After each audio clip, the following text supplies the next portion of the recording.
Bienvenidos a Villa Natural.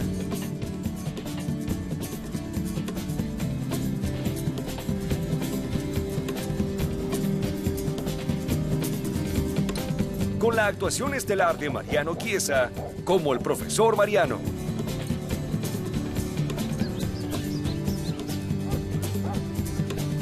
La actuación de Gisela Pérez Castro como Adela. Y la participación especial de Juan Merelo como Don Cosme.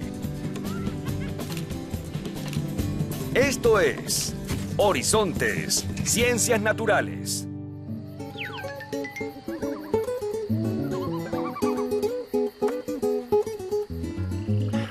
¿Cómo fue exactamente que apareció la vida en nuestro planeta? ¿Es solo un fenómeno único de la Tierra? ¿Fue posible únicamente por las particulares condiciones ambientales o proviene de otros lugares del universo? ¿Puede entonces existir vida fuera de la Tierra? ¿Hay vida extraterrestre?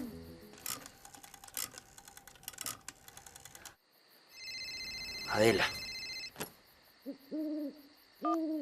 Hola, Adela. Qué raro que me llames de noche. Hola, Mariano. ¿Estás en el camping todavía? Menos mal que te encuentro.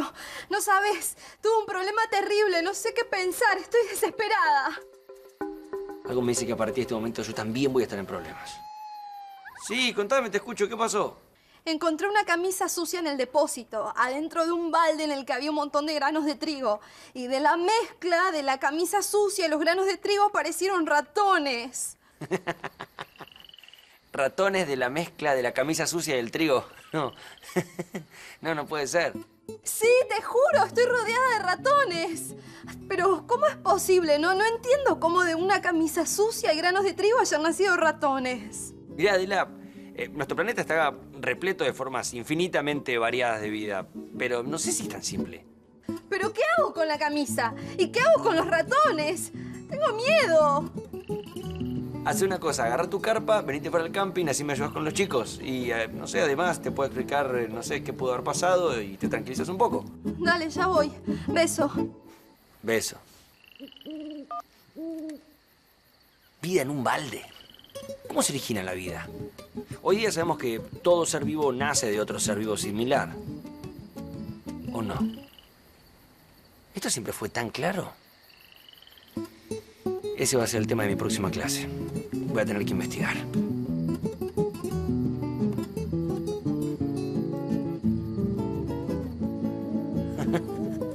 Ratones. Hoy les presentamos el origen de la vida. ¿Cuántas estrellas? Es increíble que seamos los únicos seres vivos de todo el universo, ¿no? Bueno, sí, hay muchas teorías al respecto. De hecho, el universo que habitamos no fue siempre como lo conocemos ahora. Claro, la teoría del disparo. Esa nunca la escuché. ¡La del disparo! ¡Bang, bang, bang! No, Adela, no es Bang Bang, es Big Bang. La teoría del Big Bang. Y es más, la acabo de repasar hace unos días para dar una clase. Big Bang. Qué nombre tan sugestivo. Y a ver, señor maestro, ya que sabe tanto, dígame, ¿de qué se trata esta teoría? Bueno, te explico. ¿Ves el cielo? Sí. Los científicos creen que empezó como un minúsculo punto en el que se concentraba la gigantesca cantidad de energía que aún hoy contiene el universo. Hace 15.000 millones de años se produjo una inmensa explosión, el Big Bang. Producida la explosión, la energía comenzó a dispersarse en todas direcciones y a diluirse en el espacio. De esta manera la temperatura del universo empezó a disminuir. Y la disminución de la temperatura hizo posible que unas millonésimas de segundo más tarde se formaran partículas.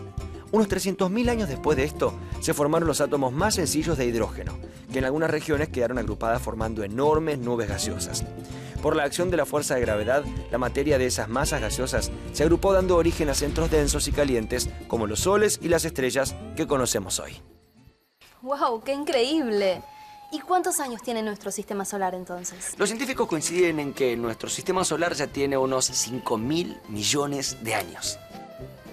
¿Y entonces cómo surgió la Tierra? Mira el cielo. Y pensá que en sus comienzos nuestro sistema solar fue una gran masa gaseosa incandescente en rotación que rápidamente se hizo más densa en su centro, lo que dio origen al Sol. Una pequeñísima porción de materia de esta nube quedó girando apartada del centro y a partir de ella se formaron los planetas que conocemos. Y como sabemos, el tercer planeta de los que giran alrededor del Sol es nuestra casa, la Tierra. De los 4 planetas interiores, Mercurio y Venus, los 2 más cercanos al Sol, se calentaron mucho mientras que el cuarto, Marte, se enfrió en un invierno perpetuo. El tercero se mantuvo en una órbita que recibiría los rayos en la cantidad necesaria como para que el agua se mantuviera en estado líquido. Un pequeño detalle esencial. Las condiciones específicas del tercer planeta permitieron que apareciera y evolucionara la vida. Entonces, hasta el momento sabemos que la Tierra es el único lugar donde se desarrollaron los sistemas vivos. Exactamente. La verdad es que este tema del origen de la vida es algo fascinante. Sabía que te iba a interesar. ¿Me prestas ese libro? Sí, claro, llévalo. Bueno, me voy a dormir. Bueno, que descanses. Gracias. Buenas noches. Hasta mañana. Hasta mañana.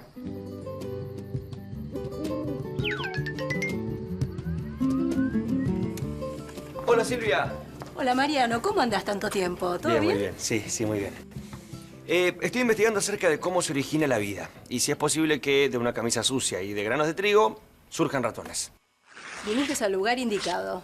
Buenísimo. Discúlpame Mariano, me están llamando del Departamento de Geología de la Universidad de Buenos Aires. Ya vengo. Sí, no hay ningún problema. Te espero.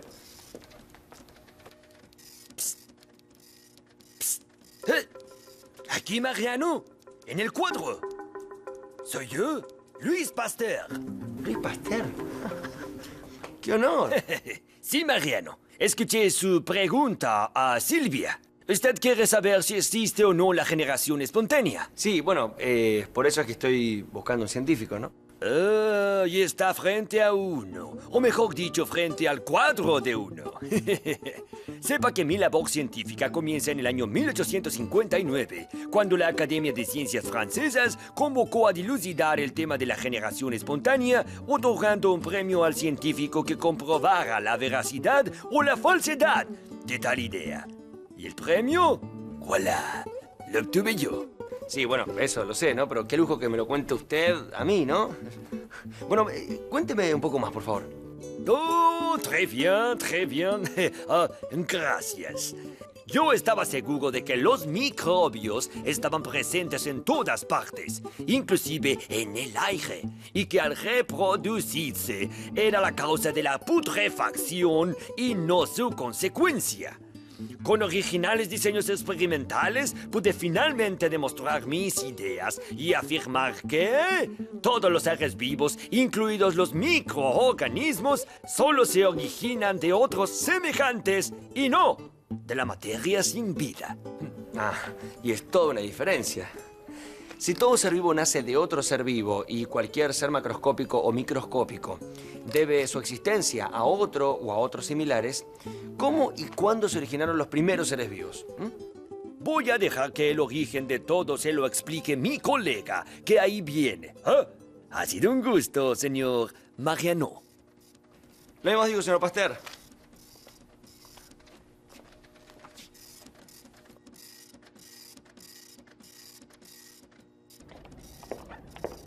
Mariano, estás muy concentrado en tus pensamientos. Sí, a veces me pasa.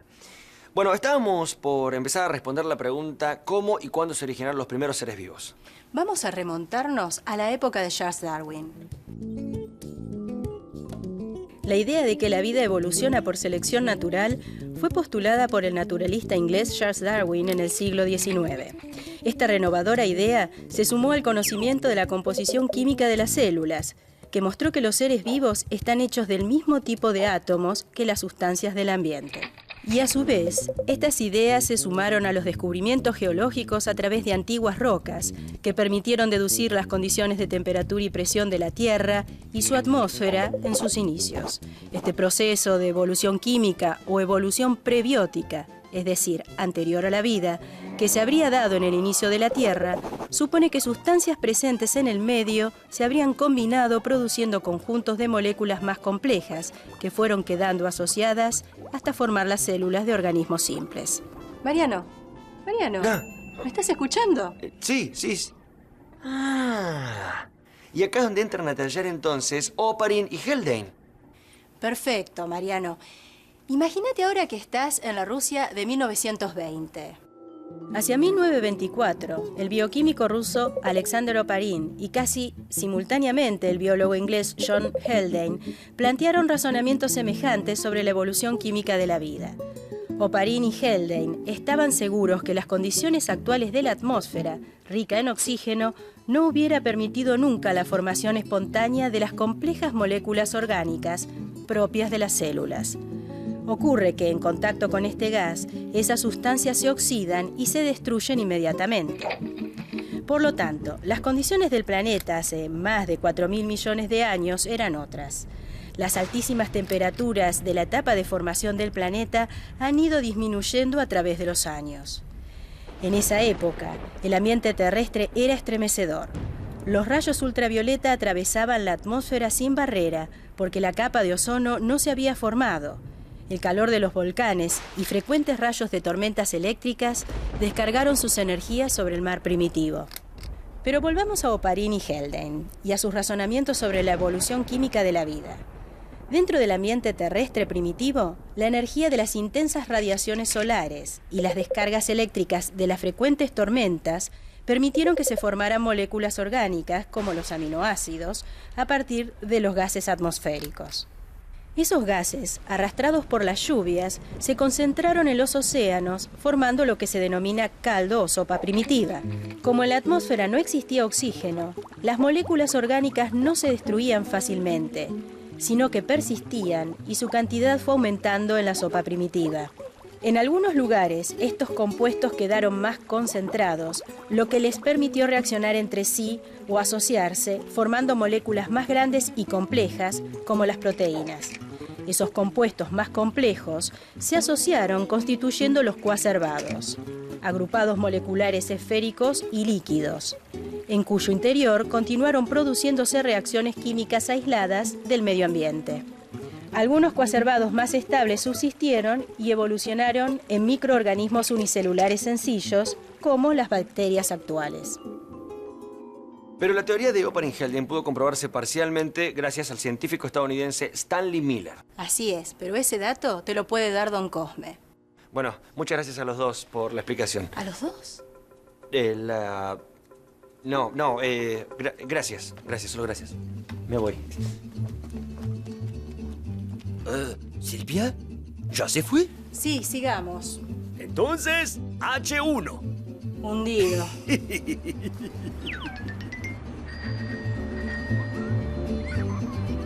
Hola, don Cosme. ¿Está haciendo un experimento? No, estoy cocinando. ¿Cocinando?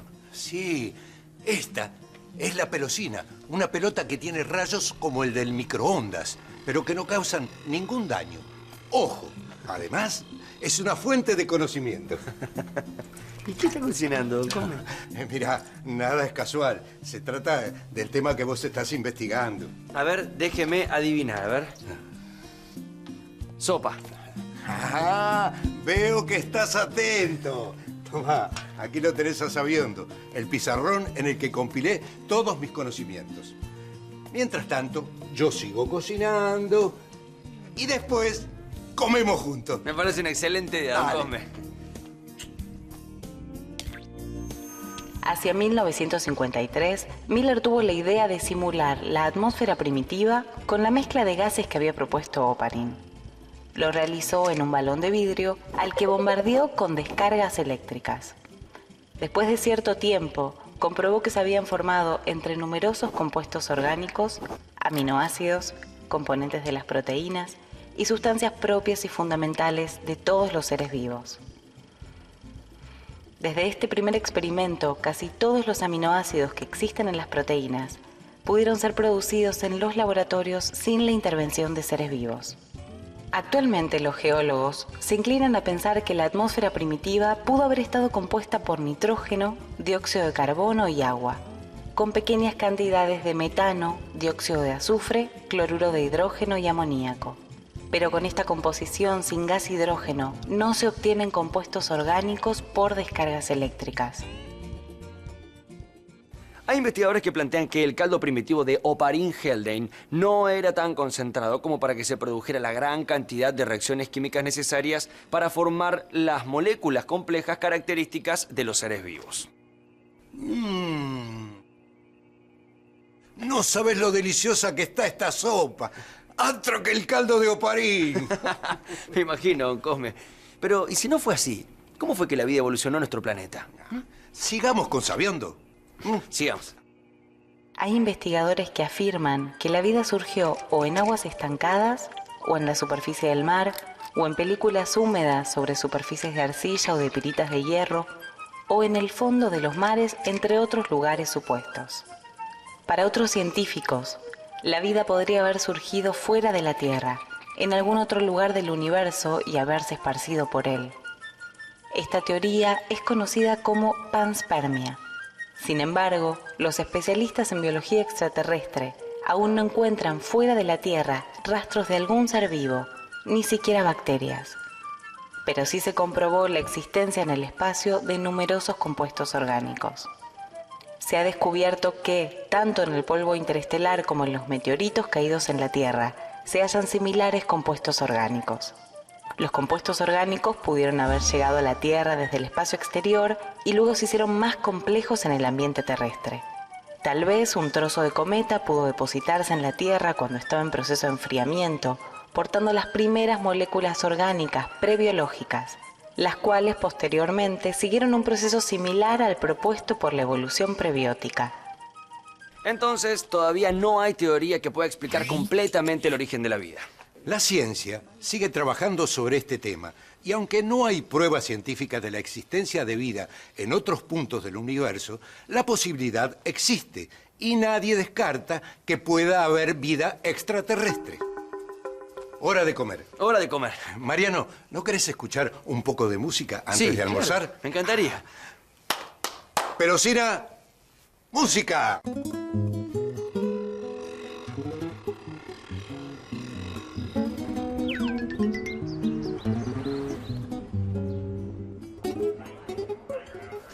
¿Mariano? ¿Sí? ¿Qué tal? Soy Alejandro Nadra, me mandó Adela.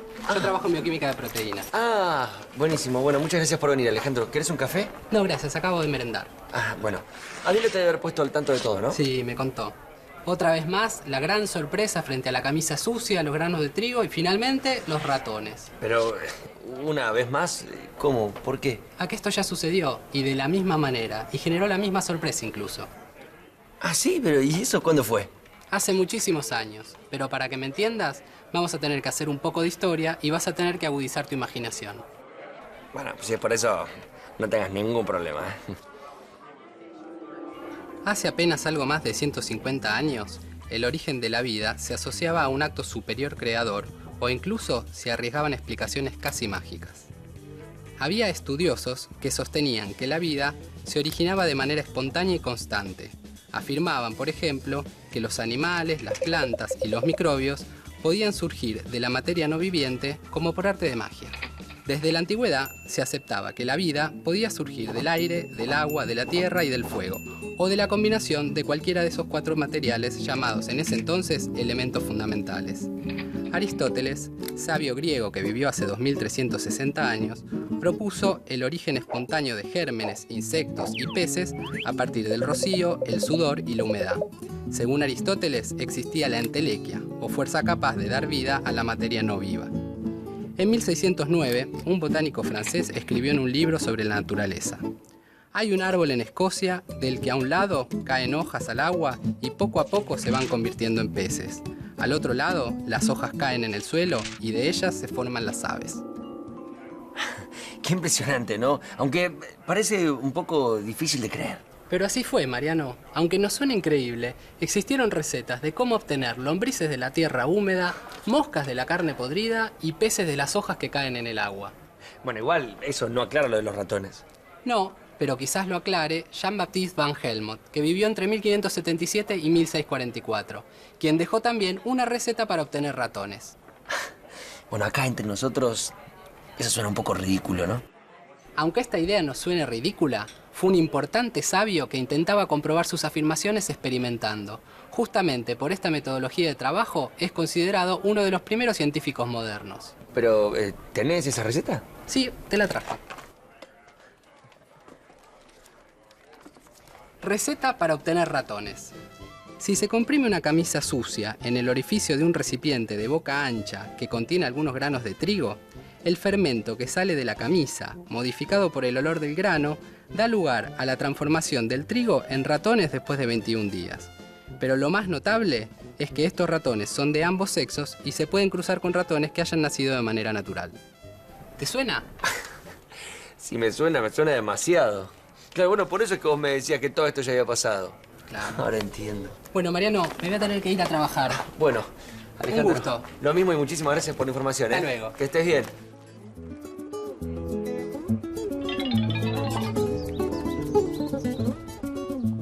Te digo que me acaban de leer la receta, entonces ya queda todo aclarado. Sí, tenés razón, pero ¿cómo explico esto?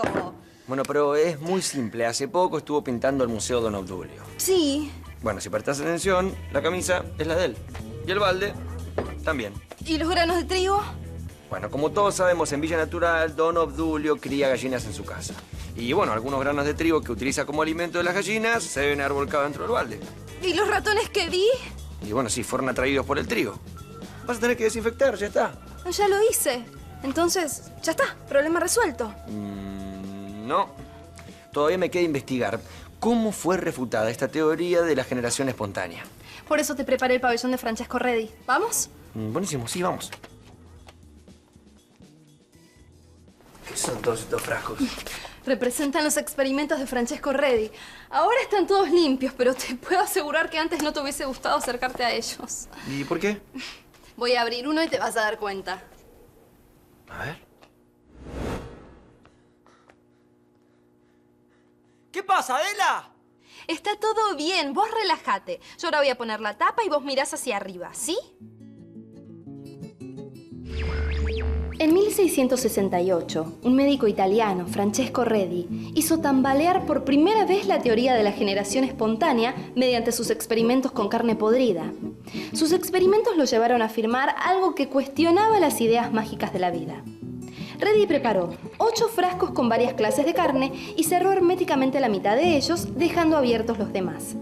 Al poco tiempo, la carne contenida en los frascos abiertos presentaba pequeños gusanos, en tanto que la de los frascos tapados, si bien estaba en descomposición, no contenía gusanos. Redi concluyó que los gusanillos blancos de la carne no eran otra cosa que las larvas originadas en huevos de moscas colocados por estas sobre la carne en putrefacción. ¡Adela! ¡Déjame salir! Ay, no quiero. Es que estás tan bonito así de chiquitito que te llevaría a mi casa para ponerte sobre mi mesita de luz. ¡Adela! ¡Abrí el frasco ya! Bueno, está bien. Vamos. Vamos.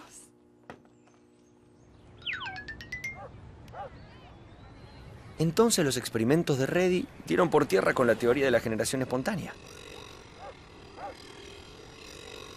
¡Uy! ¡Es la pelocina! Casi en simultáneo a los trabajos de Redi, un comerciante holandés experto en lentes llamado Anton van Leeuwenhoek descubrió el mundo microscópico a través de lentes que él mismo tallaba. Con la observación de microorganismos, se produjeron así nuevos experimentos. El sacerdote jesuita inglés John Needham, en el siglo XVIII, aseguraba que cada partícula microscópica tenía una fuerza vital que provocaba la aparición de microorganismos. Para probarlo, realizó experimentos con caldos en recipientes. Estaba convencido de que la generación espontánea era posible dentro de los materiales en putrefacción, pero un médico italiano llamado Lazzaro Spallanzini opinó diferente. El científico realizó experiencias similares a mayor temperatura sin aparición de microbios, por lo que concluyó que la técnica de en inglés había sido deficiente y que los organismos encontrados en sus caldos procedían del aire que penetraba en los recipientes. Needham, a su vez, aseguraba que el italiano, con su largo tiempo de hervido, destruía la fuerza vital de la materia. Fue toda una confrontación y estas diferencias en la interpretación de los hechos no se resolvieron hasta 1862, cuando presenté el trabajo que ya te comenté y demostré que... Un ser vivo proviene de otro ser vivo. ¡Uy! ¡La pelocina!